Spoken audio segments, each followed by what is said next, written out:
you. Yeah. Crash land in the palm of my hand. Bad little flex wanna play by the coast. Carry the torch, I'm way up, it's litty wherever we float. I came from the cold, used to rest on the floor and stitch up my wounds, was born a soldier. Flipping the struggle, I'm taking it worldwide. Hold it down when you talk to me. Say it is what it's supposed to be. Say it loud, but I mean it too, yeah.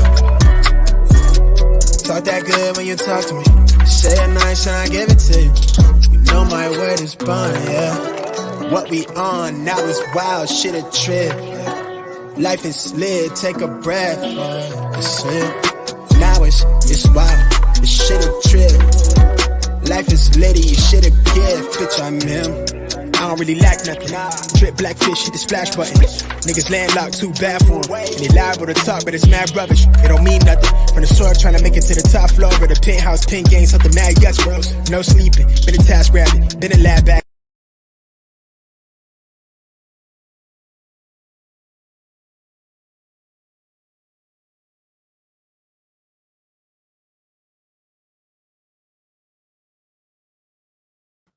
Welcome to Dinner with the Coaches. I am your host, Nadira Lewis, and I have my wonderful other host over here, Mr. Visionary Coach Thomas T. Taylor III. Ooh, good evening. Thank you for having me. What do you mean? You are in this. You are side by side with me. What are you talking about? How is your evening so far? Simply marvelous. I'm always humbled and honored to be a part. You know what I mean? It's just incredible how, God has charged us to do certain things in the marketplace and then actually do it and then see results from it. It's pretty remarkable. Yeah, it really is. I think the topic that we're going to be discussing tonight is going to be really awesome because it's something that hasn't really, I know I've heard it. We've probably got into a little bit of discussion about it, but recently we've really understood the importance of the difference and how it plays into your business. So I definitely cannot wait for us to dialogue, but we have an amazing guest that will be joining us tonight. So you want to go ahead and give our audience a little bit of information about our guests? And yeah, certainly.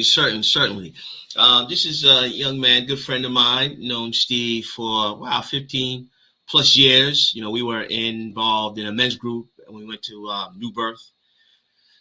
So Steve, he's a very, dedicated. He's a father. He's a husband, referee. He's been in the, Georgia Division of Family and Children's Services for over 17 years.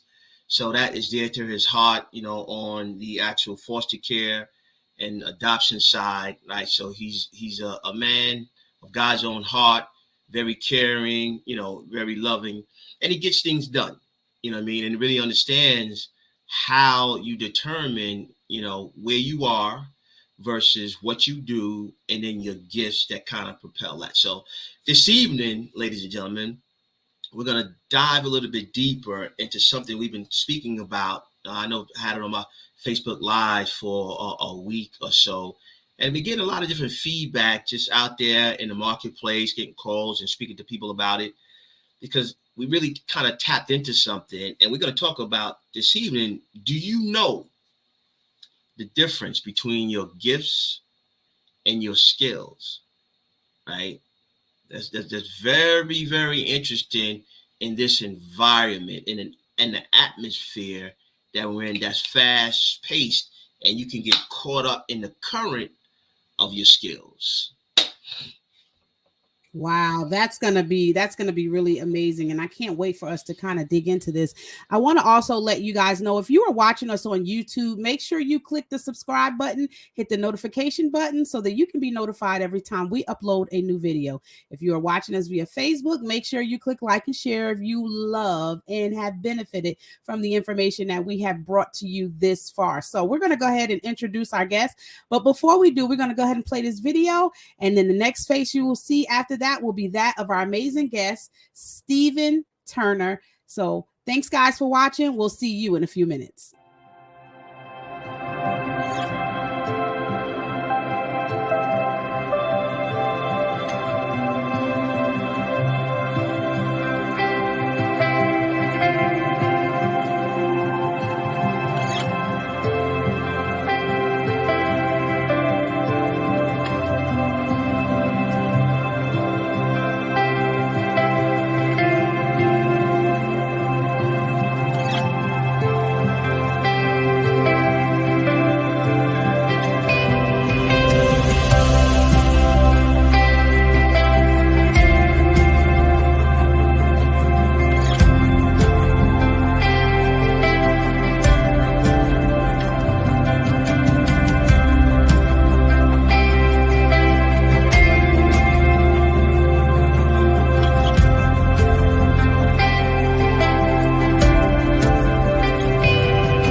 All right, and we are back here with Dinner with the Coaches with our amazing guest here, Stephen Turner. Welcome to Dinner with the Coaches.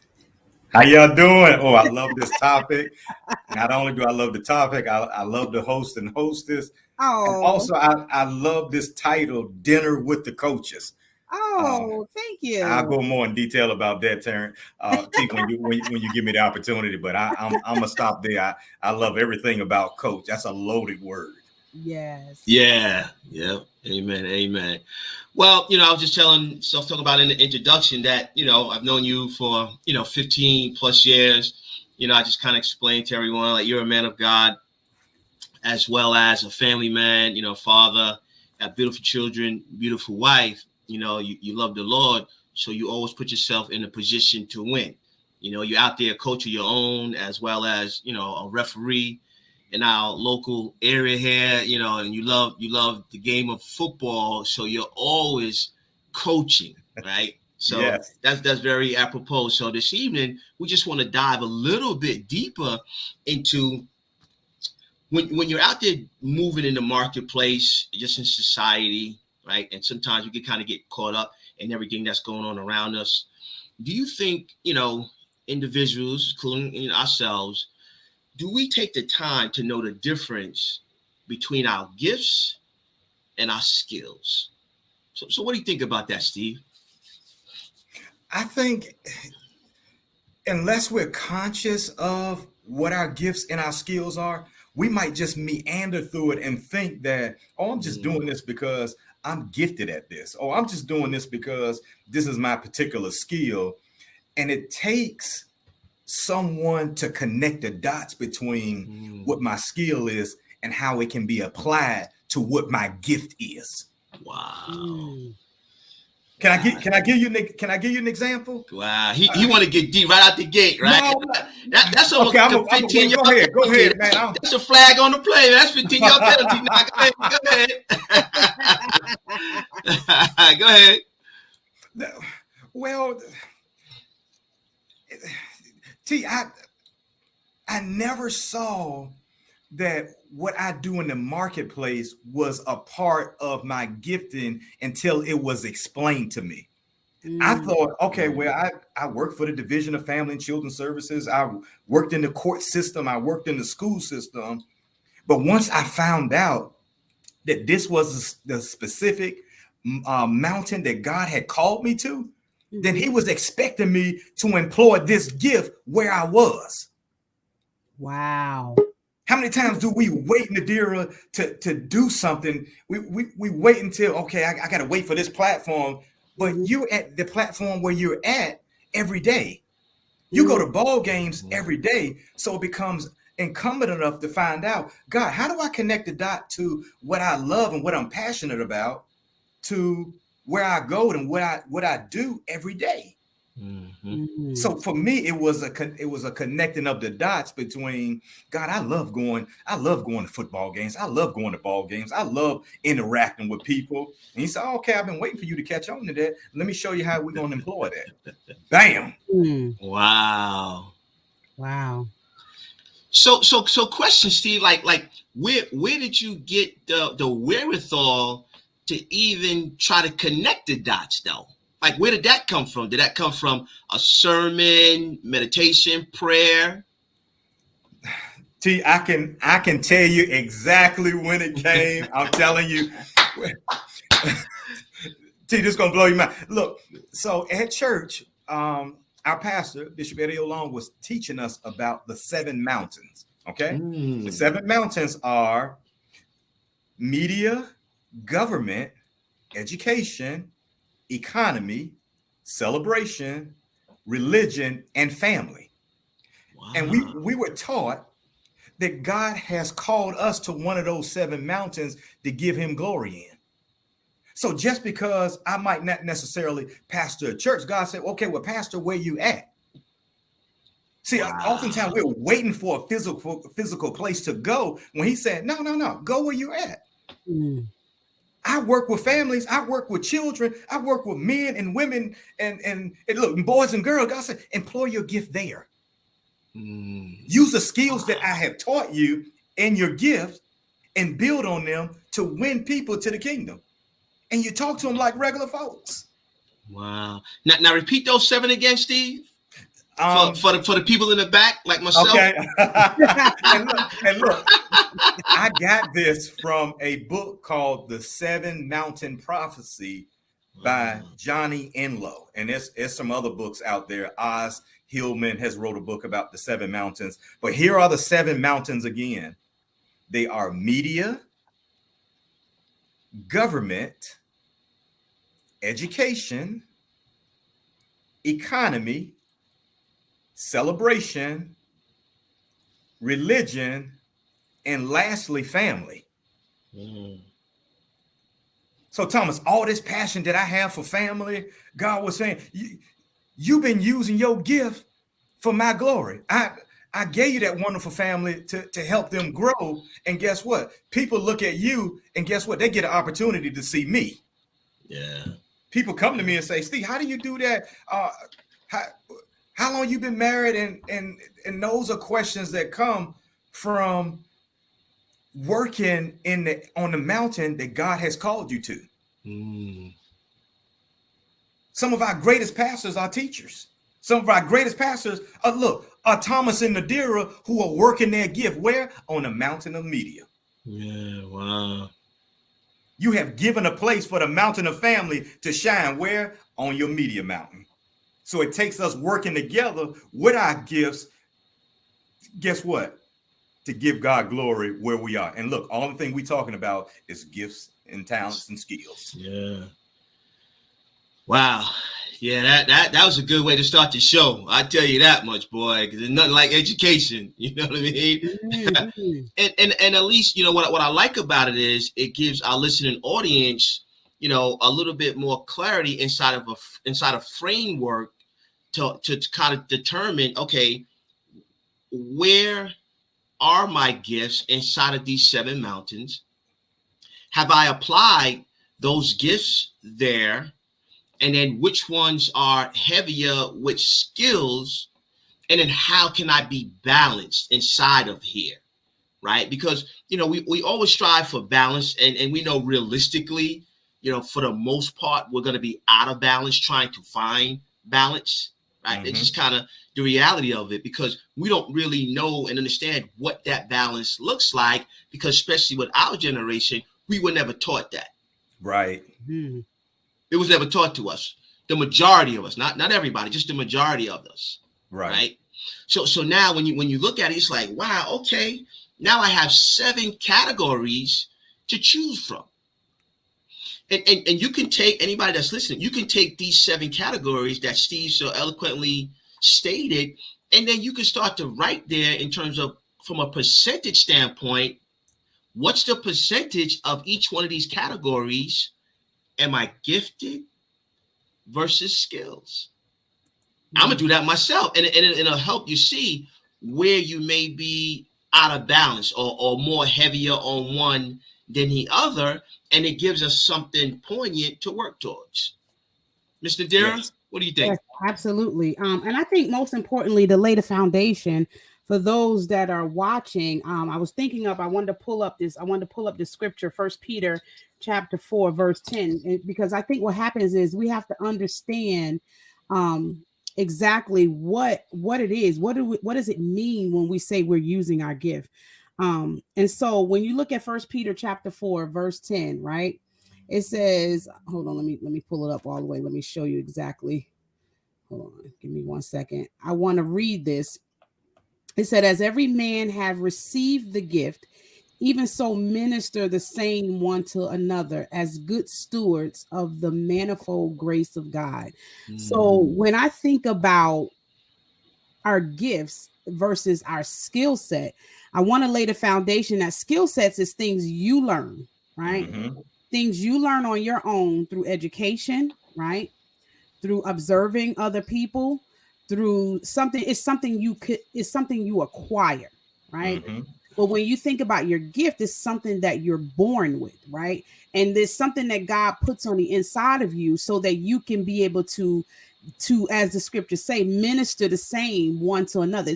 There's something that God places on the inside of you that can be disguised as a skill, right? But it's actually something that he puts on the inside of you that allows you to operate differently than a person that has a skill. So you can have two people doing the same thing and one person operating in their gift doing the same thing, and it's almost like it brings a manifold grace of God. So people might see you, right, do as a speaker, right, and they see you, man, this person is an awesome speaker. They're eloquent with their words, right? Like just like Paul said, I didn't come to you in eloquence of speech, right? So you got somebody to come and they are eloquent in their words. They know exactly what words to use to demonstrate what they want to say. And you have somebody who is gifted, who is able to interpret the very thing that they have learned, or they can take it, and it's like the way people receive it, it changes them. It goes beyond the skill set. It makes them feel like they're connected to something higher than just that particular thing. And I think that's what we forget, is that when God gives us a gift, the gifts and calling of God are without repentance. He gives it to us. It's not something that it's not something we acquire. It's not something that we bid for. It comes already embedded in us, just like the fish, right? When the fish is born, the fish already is equipped with swimming on the inside of him. Some people have to learn to swim. Well, the fish is already equipped to swim, right? It's what he does naturally, right? And so when I think about, our gifts versus our skills, it's good. It's not that skill isn't important. You need skill. We're not saying that there's a difference in terms of what's better, what's greater, and what's not.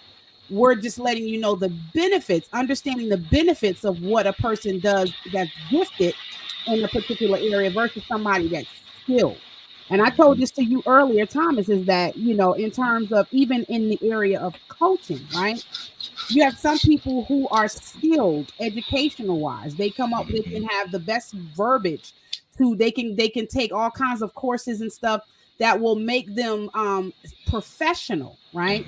In a particular field based on their skill set. But you have a gift of encouraging people, right? And you can use coaching as a way to do the exact same thing, but there is something extra added that brings them closer and connecting and wanting to know who. It's almost like, they want to know, like, who is guiding you in your words? What is behind what you're saying? That's what I look at it that's what I think of when I think about the word gifted. So it's a total different thing. It's good to have skill sets. We all have gifts according to the grace that God has given us. What's amazing is that your gift, when it says your gift will make room for you and bring you before kings, that means there's something extra that comes with that skill set to do something, right? That causes you to stand out among the crowd. Something about what you do. It's the grace of God on your life to do whatever it is that you need to do in your skill. Don't get me started. Don't get me started, because I'm about to. You already started. What do you say about that, Steve? Oh, man. Oh, the whole time she's talking, I'm like, wow, God, that's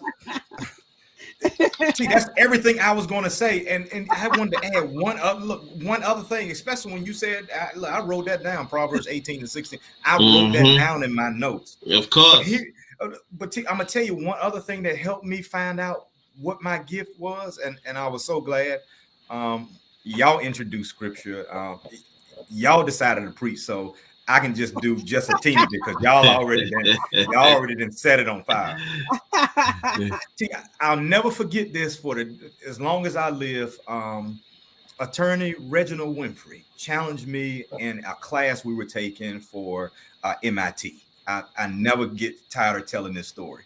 And he asked me after class one day, he said, Steve, and I never knew we had this in common as far as encouraging, but I'm gonna show you this.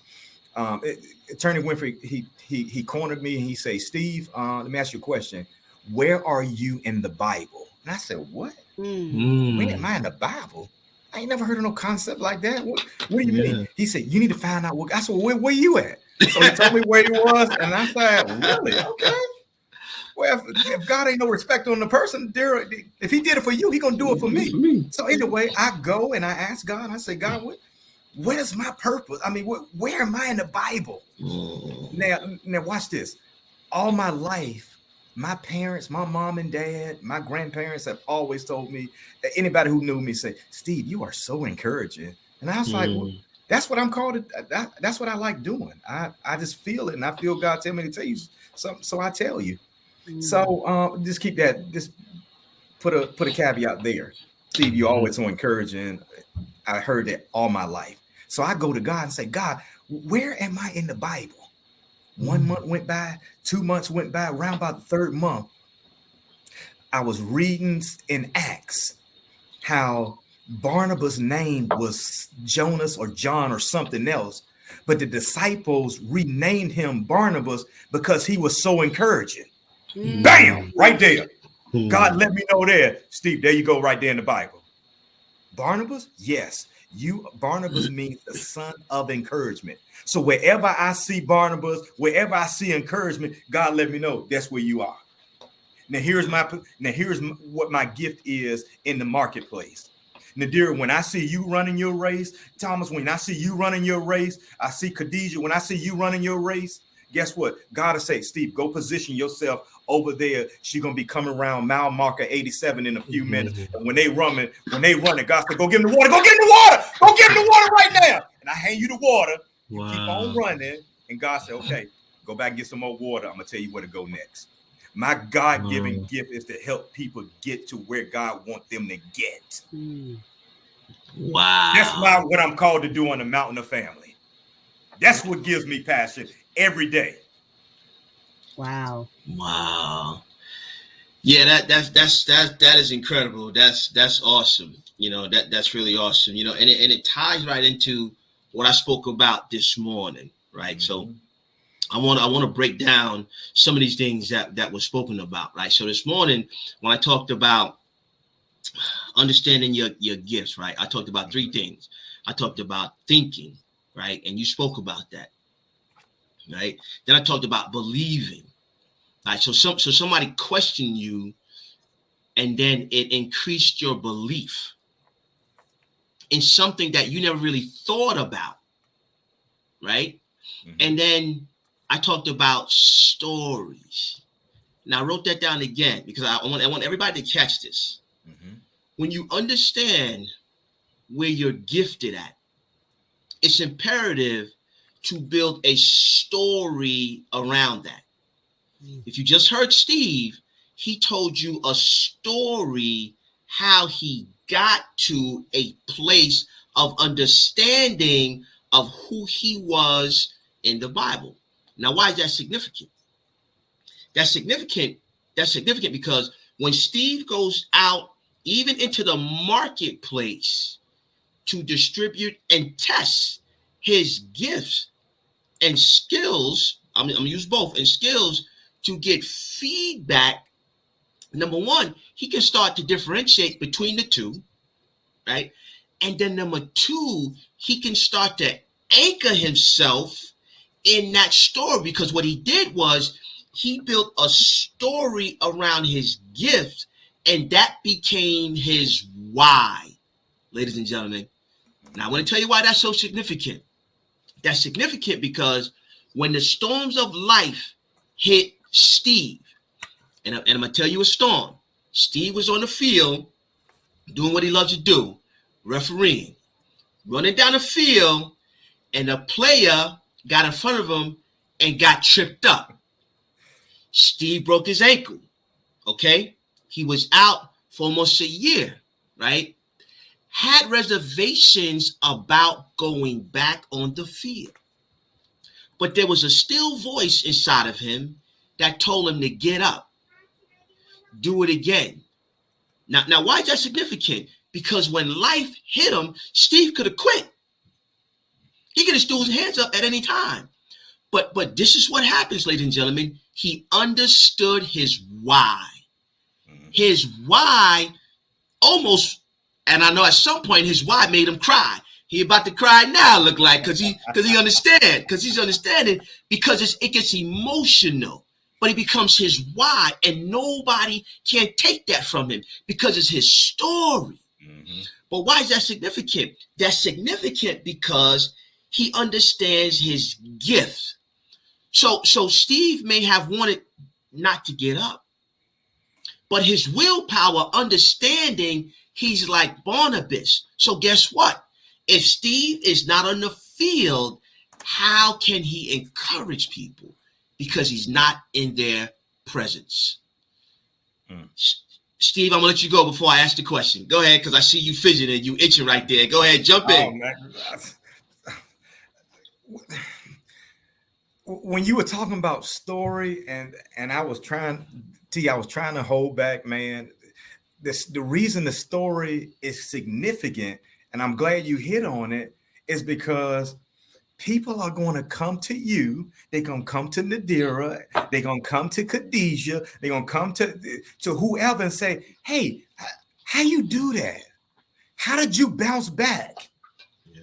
And it's important that we perfect the story, because that's going to encourage somebody else to say, hey, you know what? I know somebody else who broke their ankle, and they say they're going to lay in the bed and I don't know, take these painkillers. Take painkillers or get disability and roll over and die. And it's like, there's too much life in you to roll over and do anything besides get up and do what you were called to do.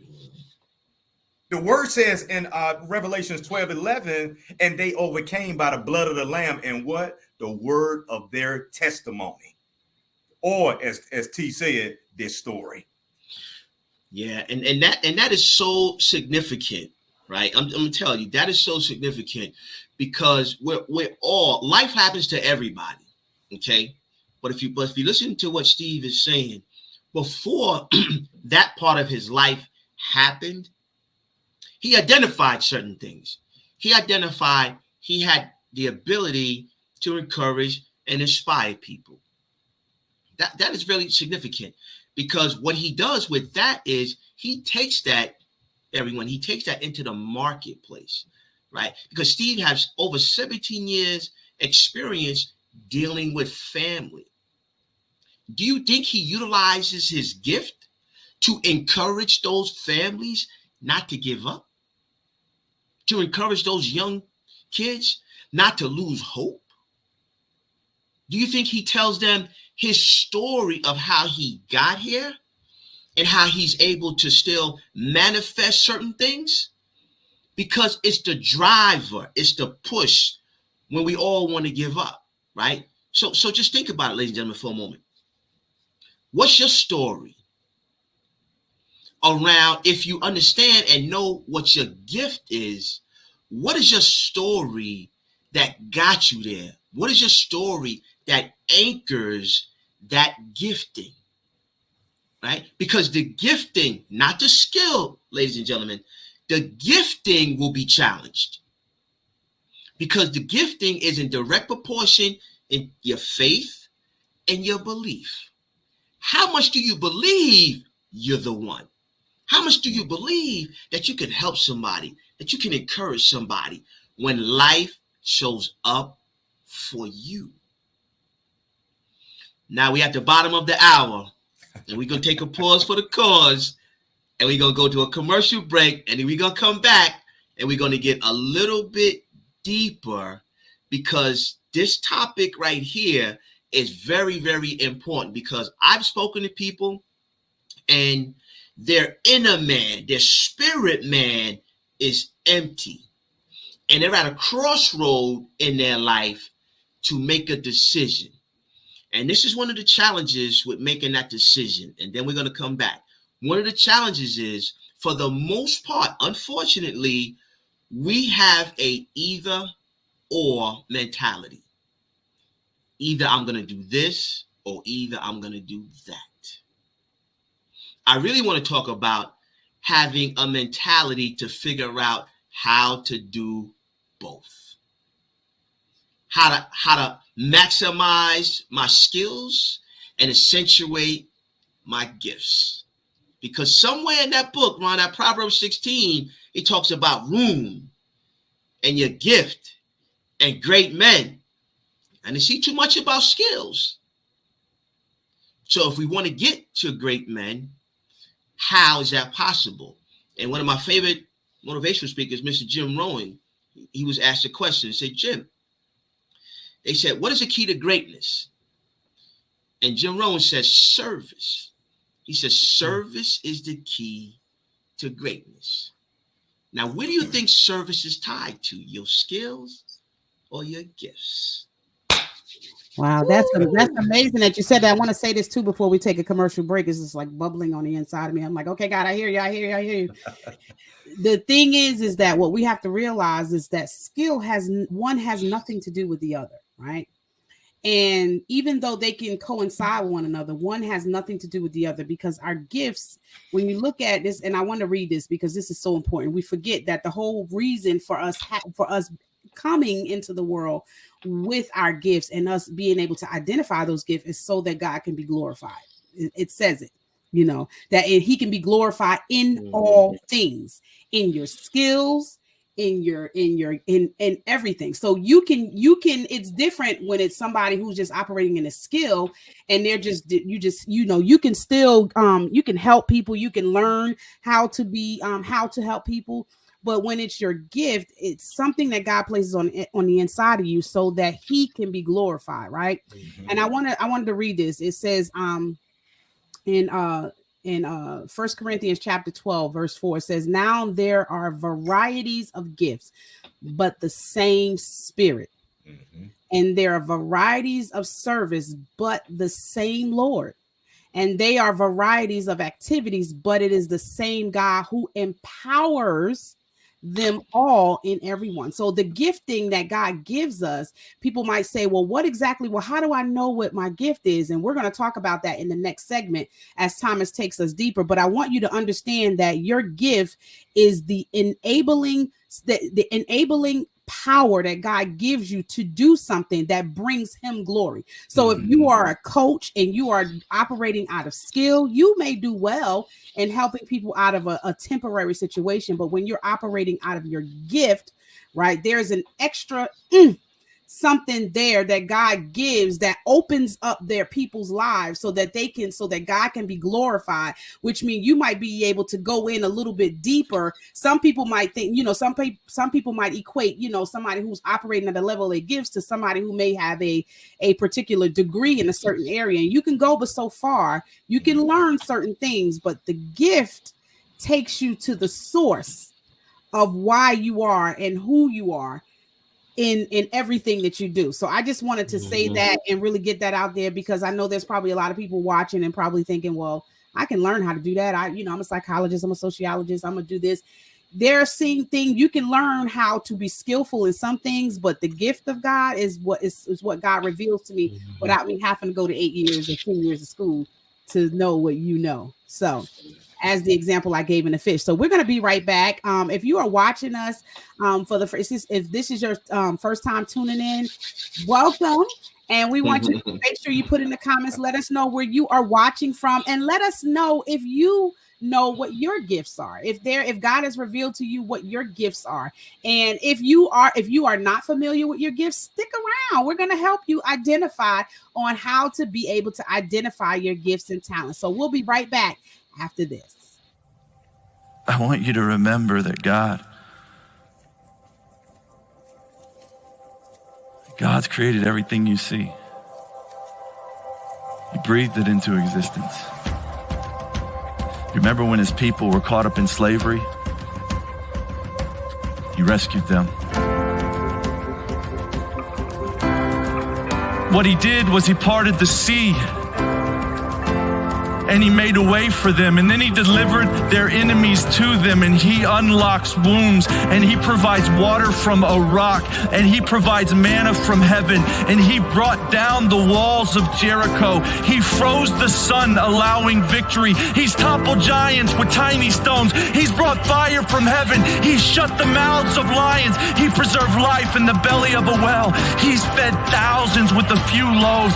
He gives the weak strength. He heals the sick. He's made the blind see, the deaf hear, the mute speak, the lame walk, and he's overcome evil, and he's made a way through death for you and me by the death and the resurrection of his son, Jesus Christ, that we will live with him forever. We will dwell in the house of the Lord forever and ever and ever and ever. What are we afraid of? His resume is flawless. He controls everything. And he loves you.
IBG Careers is looking for customer service representatives needed to service their customers from home. If you're interested, please apply at www.ibgcareers.com.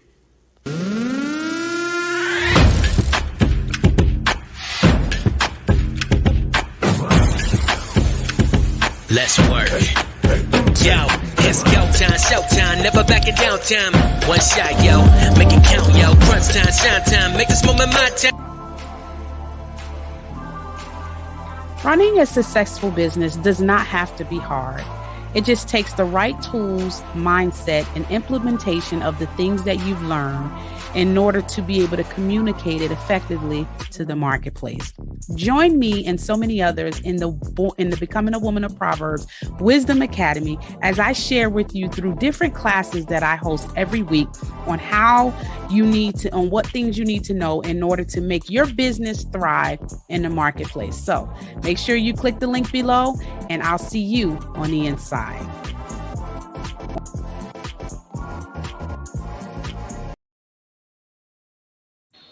All right, and we are back with our second half. We are at dinner with the coaches.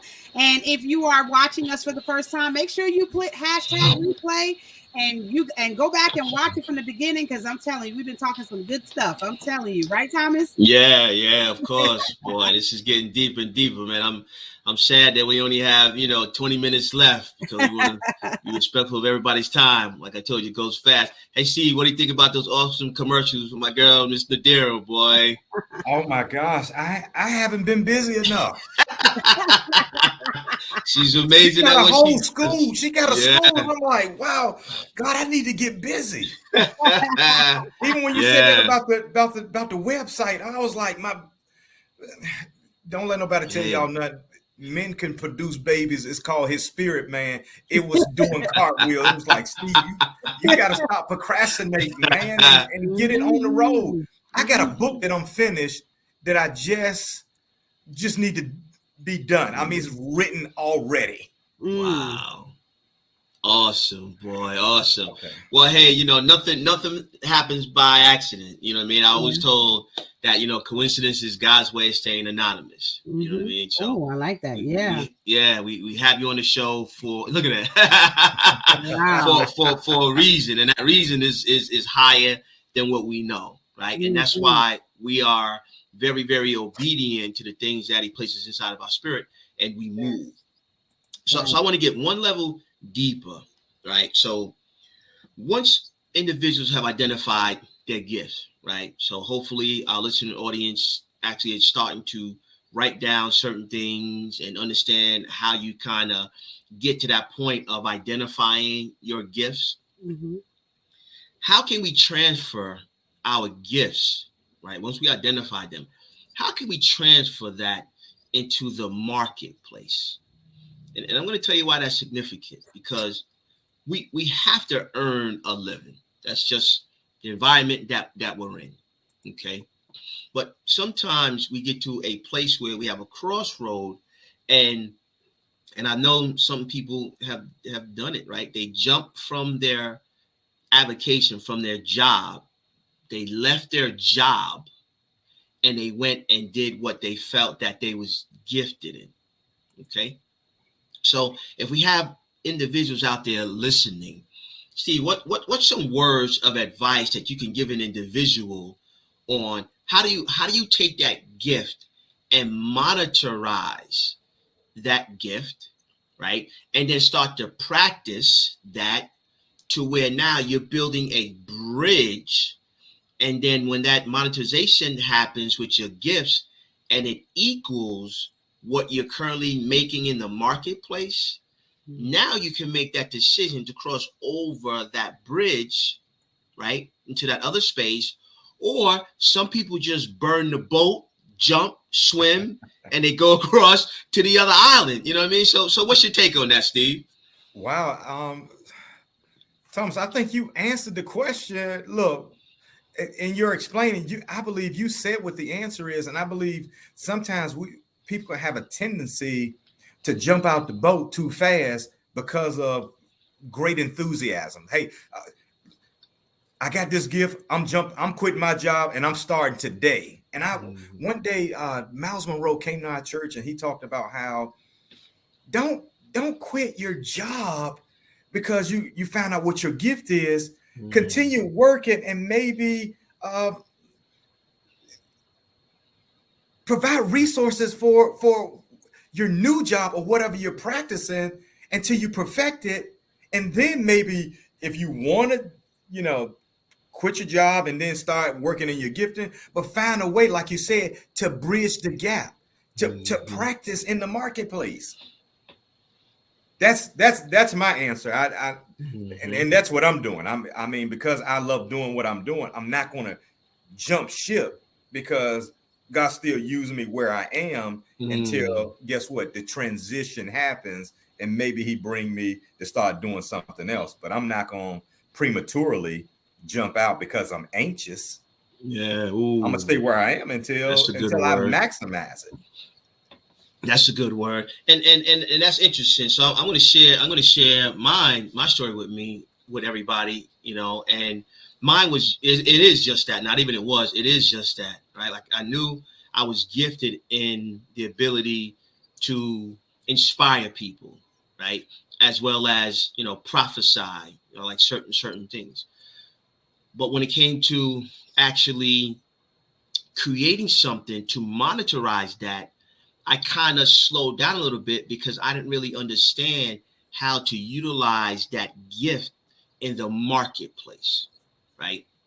So then I actually, hired a coach, okay? So for those listening, you got to understand that sometimes a coach can see things in you and help navigate to a place where you haven't been. Right. That's why all the greats from Tiger Woods, Oprah Winfrey, Michael Jordan, Venus and Serena, one thing in common with all of those individuals, they have a coach.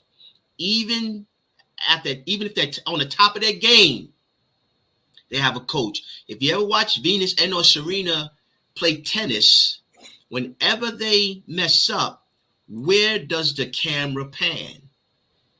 In the stands at their coach, because they want to see their coach's reaction to what they did on the court, right?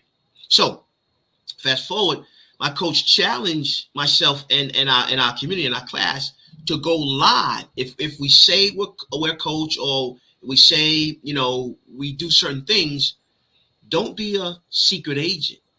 Get out there in the marketplace and just share with people. And that's what I did. This time last year, last February, I just went live on Facebook. Now, I'm like, who does that? And why would they do it? You know what I mean? Like, you're talking into a camera, you're talking to people, you don't see them. But I was just practicing my gifts, right? And the reason why that's hard, ladies and gentlemen, is because now you lend yourself to criticism, to feedback, right? And I told him, one of my workers that worked for me at work, he talked about, when I was out, he had to stand in my place, and he didn't like how it felt because people was coming at him. And I said, I've never seen anybody throw darts and tomatoes behind them. They always throw darts and tomatoes at the person on the stage. So that means you're in front. Now you got to make a decision. Do you want to be in the front because leaders lead from the front, or do you want to be in the back?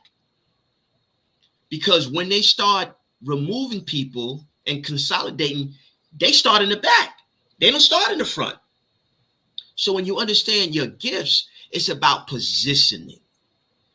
Are you positioning yourself in the marketplace to get feedback on what you feel your gifts are? Now, why is that important? And Nadira, I want you to jump in. That's important because you have to start building thick skin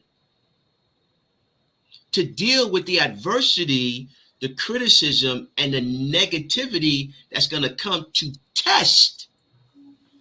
Check this out, to test if you believe it, Nadira, because other people can see your gifts and your greatness, but the number one person that we have to convince is ourselves. Nadira? I think the most important thing to realize is that when you operate in your gifts, you're dealing with the most authentic you, right? So skill set helps you to get the skill set is great because it helps you to be able to learn different things that you need, whether it's in the workplace or any other aspect. But let's be honest. I mean, in order to be able to identify your gift, you can't do it apart from God. You just can't. You just can't. You can try to fiddle around and see exactly and develop certain skills, but only God can reveal your gifts to you, right? Only He can give you the opportunity to show you where you're your most authentic, right? And because the purpose of our gifts is for edification, right? So like I gave the example with the two people, one person who's skillful at something and another person that's gifted. The difference is the reasoning behind what I do, right? When you're skillful at something, you don't have to care, right? You can just provide a service. But the difference between operating in your gifting, there is an underlying reason, because remember what I said in the scripture is the purpose is for God to empower you in all things, right? But He's doing it so that He can get the glory. So that's why when you have people who are good at their skill, they're good at doing what they do, and they go home and they still commit suicide, right? They go home. Look at Robin Williams. Robin Williams, had the talent, right, and the ability to laugh, right? He even had the gifting of making people laugh, right? But your gifting trying to understand your gift apart from God doesn't bring you the satisfaction or the edification that it's built to do. So even if you do kind of figure out what your gift is apart from God, it's not gonna be the same.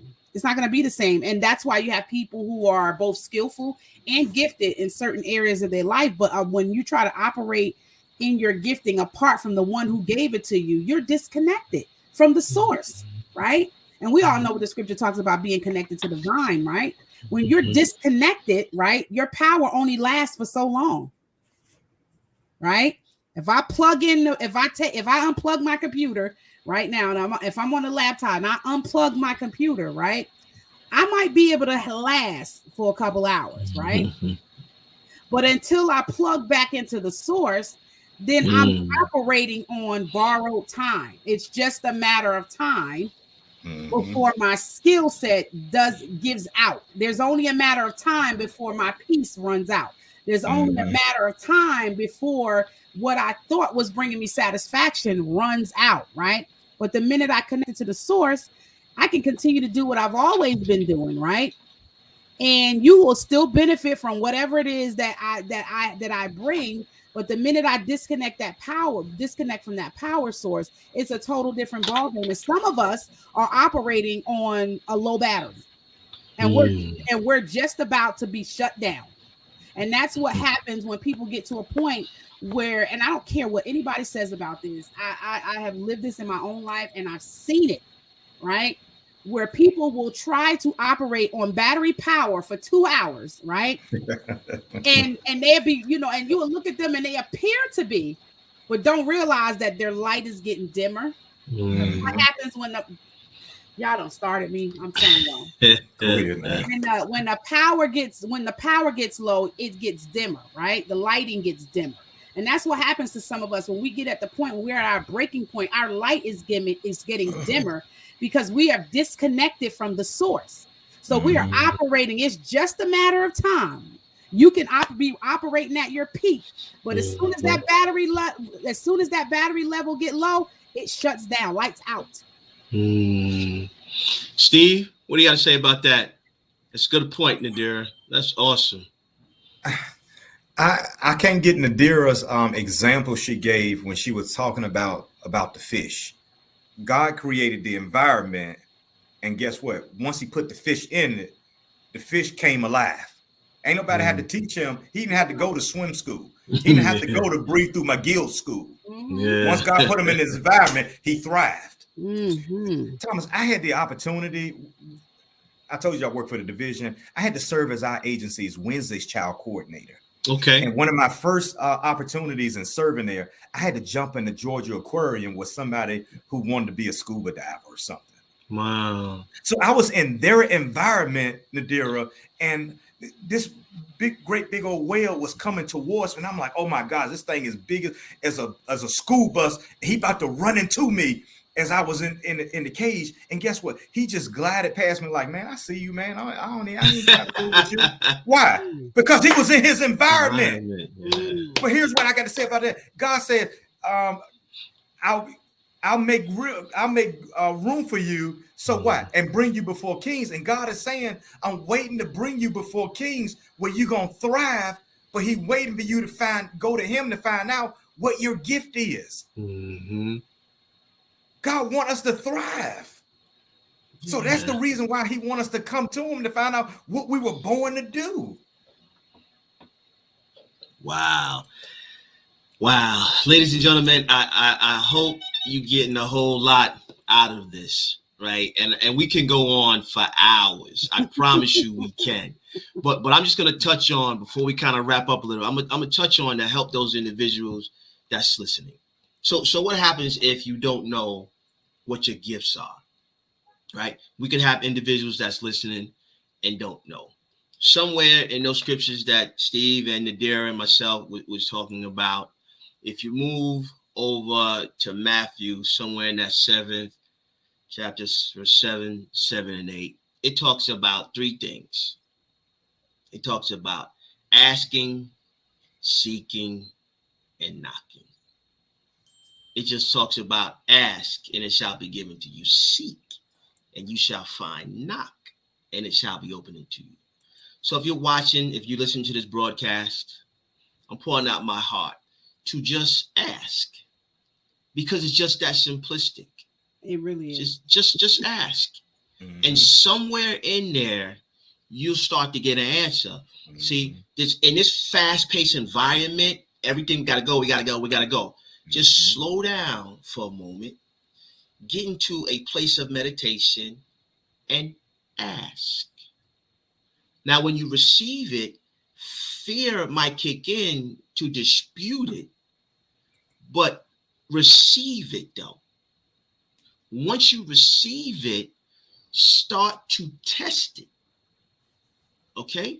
Now that's important, because you have to start to gain experience inside of it to be able to stand on it, like Steve was talking about, like Nadira was talking about, because it's going to be tested, right? So when you understand that, if you start to build a story of why what he told you is why you're moving in that direction, it becomes harder for people to sway you. So if somebody came to Steve and said, Steve, I'm not so sure, Barnabas, encourager, you're okay, but you're not really all that. I've heard people that's better in terms of encouragement. Like Steve, out of respect, Steve would listen, but it won't faze him. He won't, put his head down and tuck his tail between his legs and say, oh, well, I guess I ain't no good then. I guess I better think of something else. No. Steve says, hey, I respect everybody's opinion, but it has no bearing on where I'm going. Why? Why can he stand on that?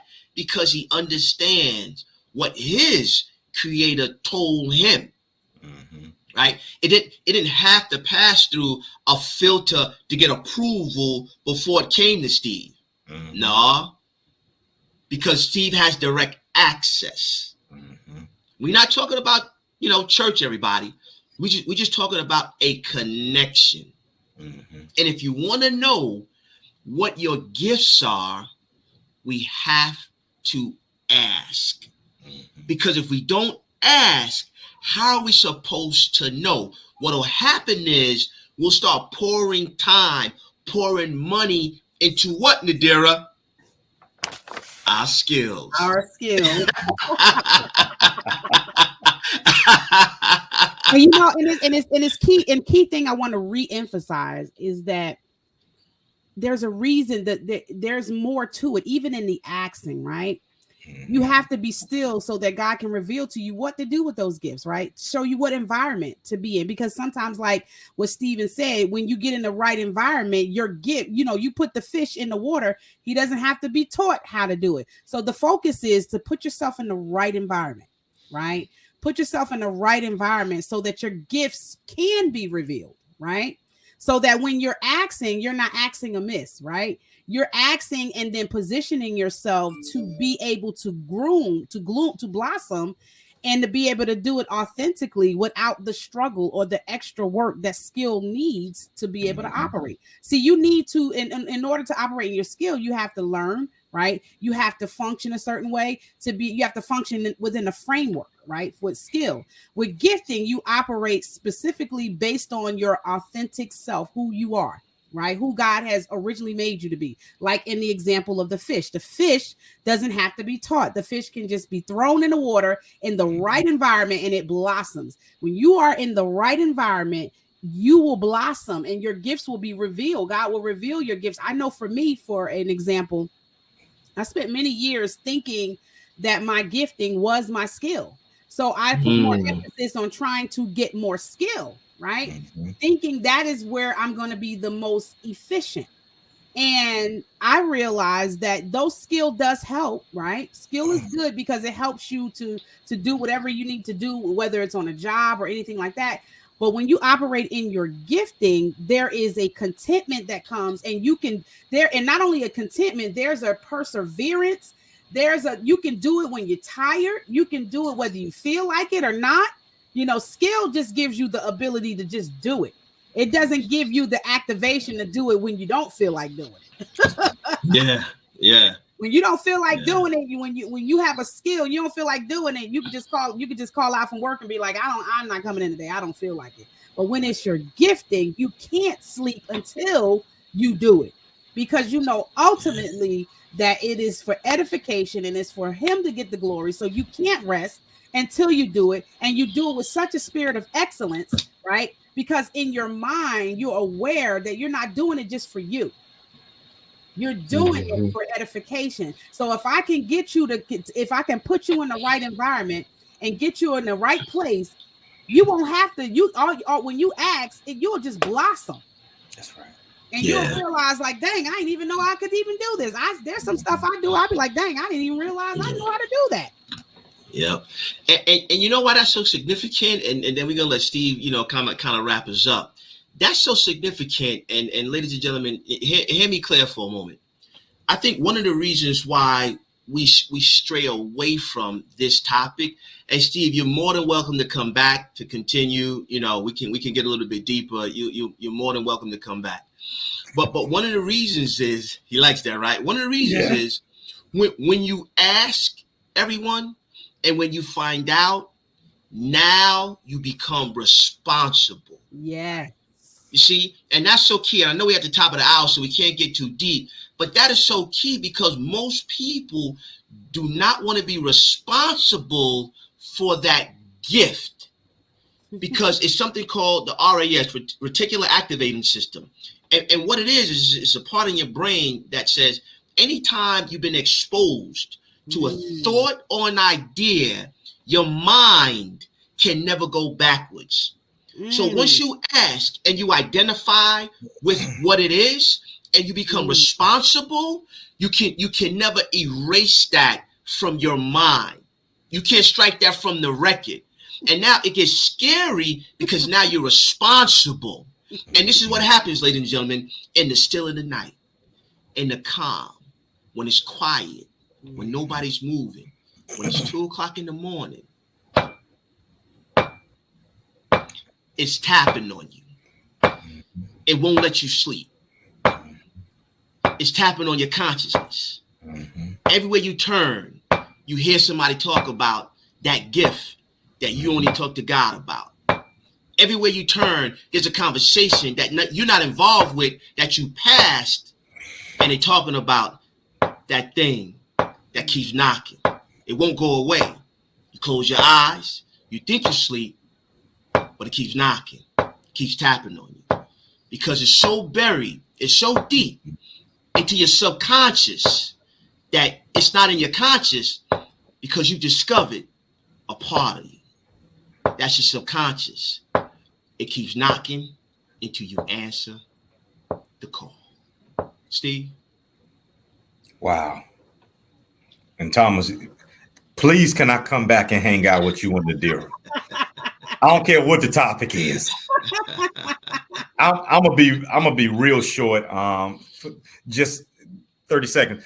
For the person who has already asked and they already know what their gifting is, I just want to tell you that, Thomas, we were at a men's conference in Florida, and I forgot, in the Panhandle, and our pastor said this. He said, you need to get your PhD in what God called you to do. And I was like, wow, God, I ain't even got a master's yet. I mean, and he said, hey, Steve, keep listening. When you get a PhD, you consume about 40 to 50 books in one given area. In your gifting, you need a PhD. You need several of them. What does that mean? You consume every book you can in your calling area. Go to school, volunteer, YouTube, research all the ins and outs of what God called you to do. Wow. You can get your PhD right in your living room. I got 3 of them. I keep track of, Nadira, every single book I have read. Awesome. And I'm going on close to 200. Wow. In my calling area. Wow. Wow. Find out what you call. Thomas said, ask. After you find out, go start researching it. I think that's amazing that you said you had 200 books because those are people in those books, right? And when you think about our giftings are connected, you know, the whole purpose is like your gift may be connected to somebody else's gift. You might be able, and their gift may be connected to somebody else. There is a reason behind it. That is so good. Like, I really need to up my game. Like, I do a lot of reading. I enjoy reading, but I'm really going to up my game after listening. Yeah, that was a challenge right there. That was a challenge. That was definitely a clarion call. I definitely heard that message. Yeah, you know, it changes the mindset. The whole purpose of the reading it is to you know, it's funny because I'll say this, and I know Thomas is going to close us out because I'll be talking forever. But think about Moses, right? And I just found out this recently, right? Moses grew up. Why is it that Moses had to grow up in Pharaoh's house, right? That is where in Egypt, that was where the paper was originally was originated right there, right? Mm-hmm. They originated paper. So he had to know so that he can, Moses wrote the first 5 books of the Bible, right? So his positioning, right? He was in the right environment, which allowed him to be in a position to do what God called him to do. And so that's what it is that we have to allow ourselves to position ourselves. Read these books that we're reading. They're only there to transform our mind, because he told us that we have to be transformed by the renewing of our mind, right?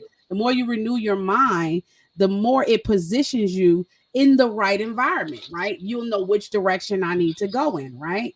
So now the more I'm reading, the more I realize my mind is changing. It's easier for me to determine what environment I need to be in so that I can blossom. Wow, good stuff, deep, and we really just getting started, everyone. To be honest with you, we can go so long and so far and so deep. But if you like something that you heard this evening, reach out to Nadir and myself, Dinner with the Coaches, and we'll be more than happy to give you a free consultation to talk about these things and then talk to you about our different programs that we have to coach you, to help you, to inspire you, to guide you. Because this is we're walking in those things that we're talking about, right? We're in a position to help people based upon our gifts, right? We're responsible, we're not afraid, and we're not ashamed. That's why we do Dinner with the Coaches, right? So next week, come back 7:00, same time, same place, same back channel, because we realize that we have a responsibility to just help people and encourage people and give people like my good brother Steve a platform to articulate those things that are inside of him and to help other individuals that's listening. Don't cost you no harm or no foul, right? But if you hear something that you like, we have some programs for you that can help you get a little bit deeper. So Steve, go ahead and tell the people how to get in contact with you, your social media, or like whatever you want. It's on you, sir. Appreciate you coming and spending time with us. Look, and I'm about to up my game.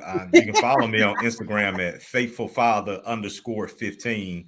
But I'm about to get busy and start coaching. Yes. I'll start there, but I'm gonna start building. Amen. Cool. That's Good great. deal. That's awesome. And if you are a coach or a business owner and would like to be a guest here on Dinner with the Coaches, make sure you reach out to us at the @handle at the bottom of the screen, Dinner with the Coaches, and let us know if you need help in a particular area of business, or if you're wanting to start a business and you need coaching. Make sure you reach out to us and we can be able to help you, bring you on the show, and be able to coach you in whatever area of expertise that you have. So thank you guys so much for watching. Did you have any final words, Thomas? No, that was it. Because once that thing hit me, I might keep going. So it might grab me, boy. Can I say one more thing? When you were talking about Moses, Yes. man, just one more thing. We were talking about Moses. That was the first 40 years of his life. And that's where he got his beginning. But yet, when he left the first 40 years, he left on the run. So he didn't find out what his gift was until the next 40 years of his life. So he was 80 by the time he was really rocking and rolling in his gifts. So I just want to encourage somebody, don't despise small beginnings. God gonna connect your dots. You might say, well, I'm late to the game. I'm just getting started. God gonna connect the dots. He gonna connect your first 40 with your last 40.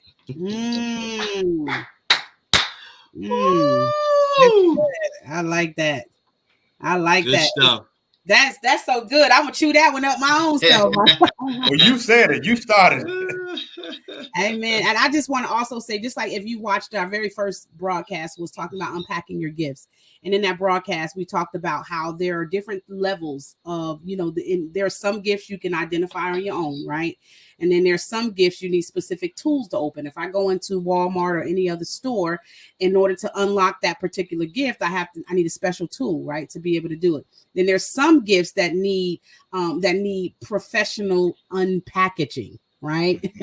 There are some gifts that need professional unpacking. You may not be able to put together some stuff. You might need help. And that is what we are here. Sometimes there comes a point in your life where you may need help unpacking that gift. And Thomas and I are here to help you do just that. So make sure you reach out to us at the bottom of the screen at the @handle, Dinner with the Coaches, and we'll be more than happy to get back with you. Thank you guys so much for watching. Make sure you join us on next Sunday. As always, we always have an amazing time here with Dinner with the Coaches. If you're watching with the replay, make sure you put #replay and let us know what your thoughts concerning this subject. Thanks for watching, guys, and I'll see you. I want to also acknowledge our people that are watching. Khadija, thank you for watching. Yolanda, thank you for watching. She said this is really good. Thank you, guys. And also Abigail Hockaday, which is also Phyllis Sanders. She's a pastor. Thank you for watching, Phyllis. Thank you so much. Everyone that has left a comment, we appreciate each and every one of you. And like I said, if you have a business or service and you want to be a part of us, just let us know. We'll be here to help you through. So thank you guys so much for watching. We'll see you next week. All right. Bye-bye.